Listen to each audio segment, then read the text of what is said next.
আমি এখন নবদ্বীপ ও মায়াপুর ঘুরতে এসেছি। ঘুরতে এসে আমার জীবনের সবচেয়ে বড় একটা অভিজ্ঞতার কথা আমি কিন্তু আমার বন্ধুদের সঙ্গে শেয়ার করতে চাই। এটা অনেক বন্ধুদেরই জানা, আবার অনেক বন্ধুদের জানা নয়। তো নবদ্বীপ থেকে মায়াপুর বা মায়াপুর থেকে নবদ্বীপ যাওয়ার সময় আমাদের কিন্তু লঞ্চ পার হয়ে যেতে হয়। যাওয়ার সময় কিন্তু ওখানে 2 রকম টিকিট থাকে, একটা হলো 5 টাকা, একটা হলো 10 টাকা।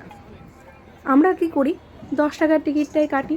10 টাকার টিকিটটা কাটার পরে না জেনে কিন্তু 5 টাকার লঞ্চে উঠে পড়ে কিন্তু যাত্রাটা কিন্তু খুব একটা খারাপ হয়নি, খুব ভালোই লেগেছে। কিন্তু 5 টাকার যেটা টিকিট সেটাতে কিন্তু মাথার মধ্যে কোনো ছাউনি নেই এবং বড়সড় লঞ্চটা থাকে।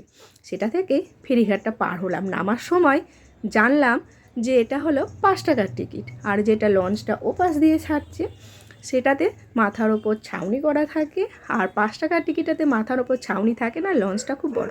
তা যাই হোক, আমাদের ভ্রমণটা বেশ ভালোই হলো। তারপর আমরা কিন্তু লঞ্চ থেকে নেমে পড়লাম।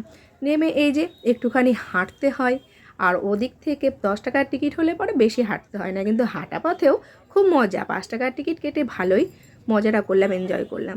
ওখানে চারিদিকটা ঘুরলাম, ঘুরতে ঘুরতে কতগুলো গামছা কিনে নিলাম, তার সঙ্গে লস্যিও খেয়ে নিলাম, আর এখানে দই ঘিও কিনে নিলাম। তো এটুকুই।